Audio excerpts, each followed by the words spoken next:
Movie की शुरुआत में डेनमार्क के सिपाही को देखते हैं जो युद्ध के बाद अपने अपने घर वापस लौट रहे होते थे, क्योंकि डेनमार्क 5 साल की गुलामी करने के बाद जर्मनी से आजाद हो चुका है। तभी सार्जेंट कार्ल की नजर एक सोल्जर पर पड़ती है जो डेनमार्क के फ्लैग अपने साथ लेकर जा रहा होता है। यह देखकर सार्जेंट उस सिपाही को पीटने लगता है, क्योंकि जर्मन के सिपाही पहले से ही वहां से बहुत कुछ लूट चुके हैं। इसीलिए कार्ल जर्मन से नफरत करता है। फिर वह उस झंडे को लेकर पश्चिमी पोस्ट की तरफ जाता है, जहां जर्मन ने पूरे बीच पर लैंडमाइन बिछा रखे होते हैं। वह फ्लैग लगाकर एरिया को मार्क करता है। वहीं दूसरी तरफ हम कुछ जर्मन सिपाहियों को एक ट्रक में जाते हुए देखते हैं, जिन्हें वॉर खत्म होने के बाद बंदी बना लिया गया है। फिर उन्हें ब्रिटिश कमांडर जेनसन के सामने पेश किया जाता है। जेनसन उन सिपाहियों को बताता है कि यहाँ जर्मन्स को कोई पसंद नहीं करता है, इसीलिए तुम्हारे साथ कोई हमदर्दी नहीं बरती जाएगी और अब से तुम लोग हमारे आर्डर को फॉलो करोगे। इसके बाद जेनसन एक मैप के जरिए सबको समझाने लगता है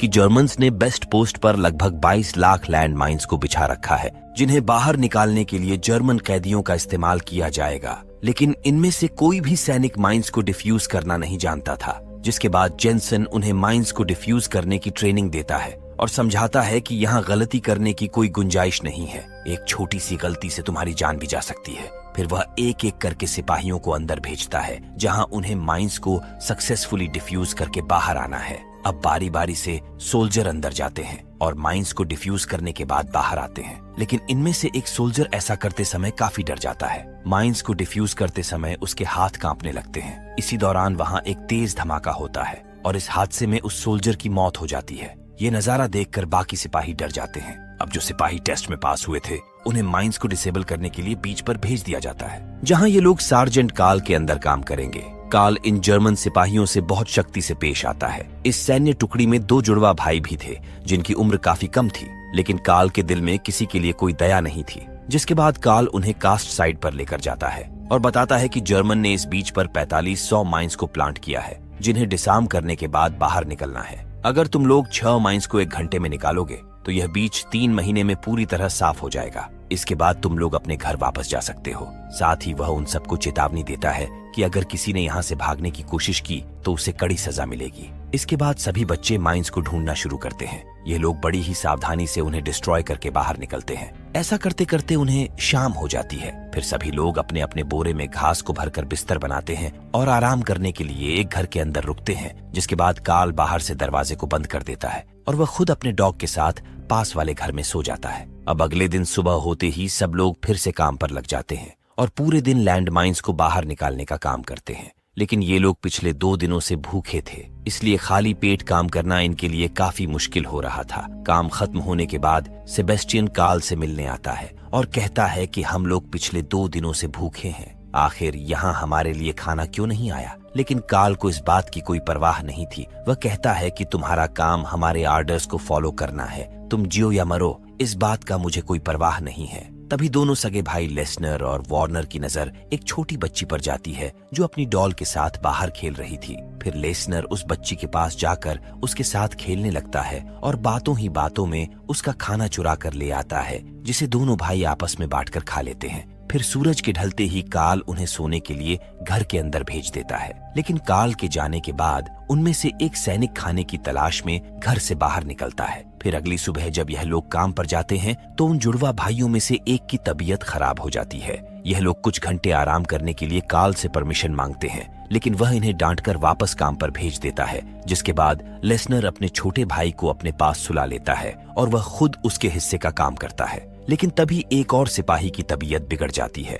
और वह जिस माइन्स को डिफ्यूज कर रहा था उसी के ऊपर उल्टी कर देता है, जिसकी वजह से माइन्स फट जाती है और वह सोल्जर बुरी तरह जख्मी हो जाता है। इस हादसे में उसके दोनों हाथ बेकार हो जाते हैं। फिर सेबेस्टियन और लेसनर उसे उठाकर कार्ल के पास ले जाते हैं। ये सोल्जर चिल्ला चिल्लाकर बस यही कह रहा था कि मुझे अपने घर जाना है, मेरी माँ वहाँ मेरा इंतजार कर रही है। फिर कार्ल उसे नींद का इंजेक्शन देकर इलाज के लिए बेस कैंप भेज देता है। वहीं अब एक एक करके सभी सिपाहियों की तबीयत खराब होती जा रही थी। इन्हें पेट में दर्द और उल्टियां हो रही थी। तभी एक सिपाही कार्ल को बताता है कि यह सब मेरी गलती है। उस रात में वह पड़ोस वाले घर से खाना चुरा कर लाया था, जिस खाने की वजह से हम सब बीमार हो गए हैं। जिसके बाद कार्ल उस घर में रहने वाली महिला से मिलता है। महिला बताती है कि मेरे फार्म हाउस में खाने के लिए कुछ भी नहीं है, इन बच्चों ने शायद चूहों को खिलाने वाला खाना खा लिया है, शायद इसीलिए यह सब बीमार हो गए हैं। अब सार्जेंट सभी को समंदर का खारा पानी पिलाकर उल्टियां करवाता है, साथ ही उन्हें ताजा पानी से भी नहलाता है।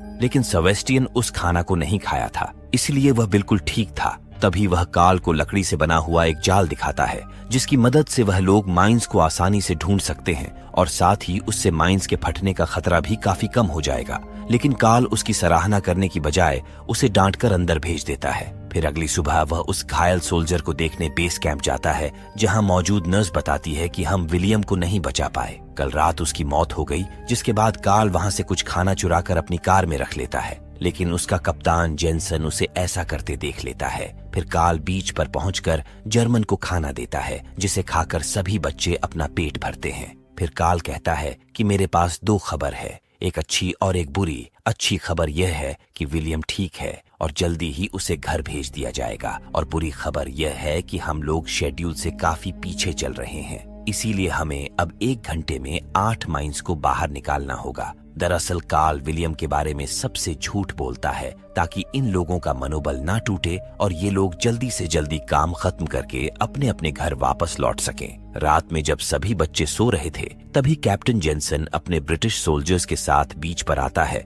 ये लोग जर्मन सिपाहियों के साथ बहुत ही गंदा सलूक करते हैं। दरअसल वह इन्हें खाना खाने की सजा दे रहा था। कुछ सिपाही इनके साथ गंदा बिहेव करते हैं और उन्हें हर तरह से प्रताड़ित करने की कोशिश करते हैं। तभी कार्ल आकर उन्हें रोकता है और कहता है कि कास्ट को साफ करने के लिए मुझे इन सिपाहियों की जरूरत है।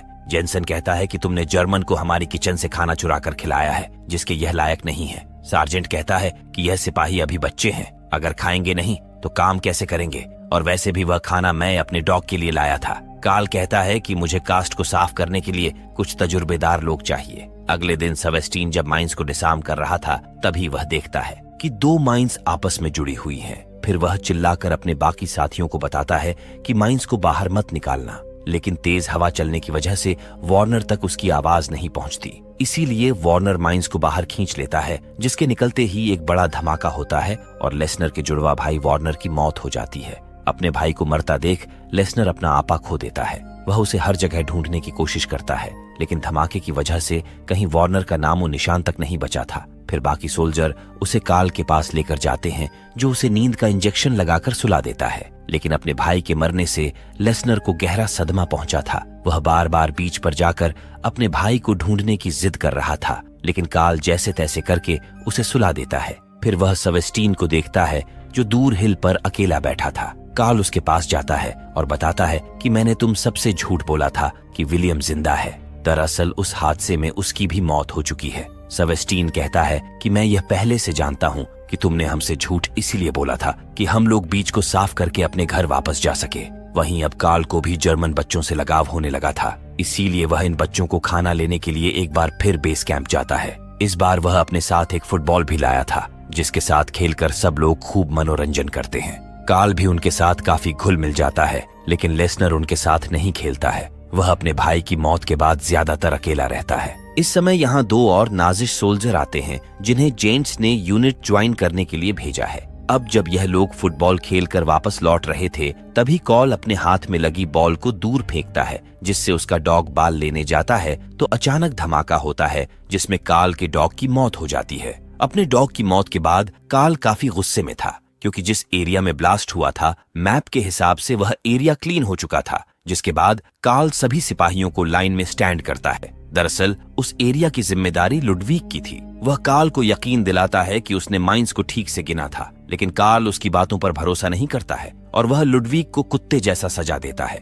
कार्ल कहता है कि मैं तुम लोगों पर भरोसा करके मैंने गलती कर दी। इसीलिए वह माइंस के रेंज की पुष्टि के लिए सभी जर्मन को बीच पर घुमाता है, ताकि अगर कोई माइंस बची है तो वह अभी ब्लास्ट हो जाए। अब सभी जर्मन पूरे बीच पर मार्च करते हैं, लेकिन खुशकिस्मती से यहाँ कोई माइंस नहीं बची थी, इसलिए सभी जर्मन सोल्जर सुरक्षित बच जाते हैं। लेकिन इस डेथ मार्च के बाद हेलमेट काफी गुस्से में था। वह कहता है कि मुझे इन ब्रिटिश पर बिल्कुल भरोसा नहीं है, ये लोग हमें कभी घर नहीं भेजेंगे, इसीलिए हमें यहाँ से भाग जाना चाहिए। फिर उसका साथी उसे समझाता है कि जब तक हम लोग सभी लैंड माइंस को डिसार्म नहीं कर लेते, तब तक कार्ल हमें घर नहीं भेजेगा। सेबेस्टियन कहता है कि अगर हम यहाँ से भागे तो कार्ल हम सबको मार देगा, इसीलिए सब लोग मिलकर उसे रोक लेते हैं। फिर अगली सुबह हम उस छोटी बच्ची को देखते हैं जो खेलने के लिए लैंड माइंस वाले एरिया में चली जाती है। फिर उसकी माँ दौड़ते हुए कार्ल के पास जाती है, लेकिन वह यहाँ नहीं होता। इसके बाद वह जर्मन सिपाहियों को बीच पर लेकर जाती है, जहाँ वह लड़की अपनी गुड़िया के साथ खेल रही थी। वही कार्ल वापस आकर देखता है कि जर्मन यहाँ नहीं है। फिर लेसनर उसे बताता है कि वे लोग बीच पर गए हैं, जिसके बाद कार्ल भी वहाँ पहुँच जाता है। अब सेबेस्टियन उस बच्ची तक पहुँचने के लिए माइंस को एक एक करके निकालने लगता है। तभी यहाँ लेसनर आता है और वह बिना डरे उस बच्ची की तरफ जाने लगता है। कार्ल उसे रोकने की काफी कोशिश करता है, लेकिन वह उस बच्ची तक पहुंच जाता है। फिर वह उस बच्ची को अपने बातों में उलझाए रखने के लिए उसके साथ खेलने लगता है। उधर सेबेस्टियन भी माइंस को क्लियर करके उन तक पहुंच गया था, जिसके बाद लेसनर उस बच्ची को गोद में उठाकर सेबेस्टियन को दे देता है। लेकिन वह खुद वापस नहीं लौटता है, क्योंकि अपने भाई को खोने के बाद वह बहुत अकेला हो गया था। इसीलिए वह अब लैंड माइंस वाले एरिया में जाने लगता है। सब लोग उसे रोकने की काफी कोशिश करते हैं, लेकिन वह किसी की भी बात नहीं सुनता।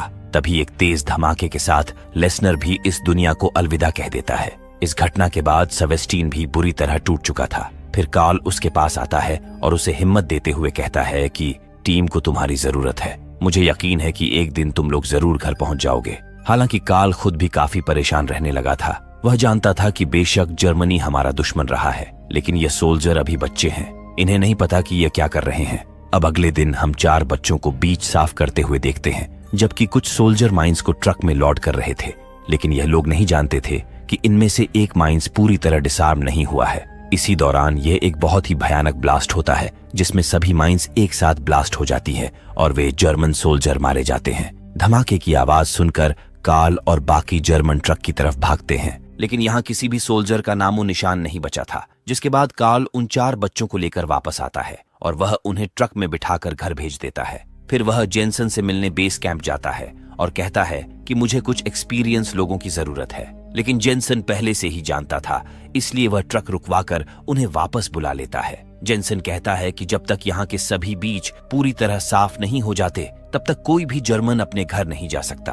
कार्ल उसे समझाने की काफी कोशिश करता है कि वह चारों अभी बच्चे हैं, लेकिन जेनसन उसकी कोई बात नहीं सुनता। जिसके बाद कार्ल गुस्से में यहाँ से चला जाता है। वही हम चारों बच्चों को देखते हैं, जिन्हें लैंड माइंस निकालने के लिए जेनसन ने फिर से बीच पर भेज दिया है। तभी वहां के ऑफिसर को कार्ल का एक लेटर मिलता है और वह उन चारों को ट्रक में बिठाकर यहाँ से वापस भेज देता है। फिर कार्ल उन चारों को ट्रक से नीचे उतारता है और बताता है कि यहाँ से 500 मीटर दूर जर्मनी का बॉर्डर है, जिसे पार करने के बाद तुम लोग आजाद हो जाओगे। इसके बाद ये चारों बच्चे यहाँ से भाग जाते हैं, जिन्हें घर जाते हुए देख कार्ल को काफी खुशी महसूस हो रही थी। और इसी के साथ मूवी यहीं पर एंड हो जाती है।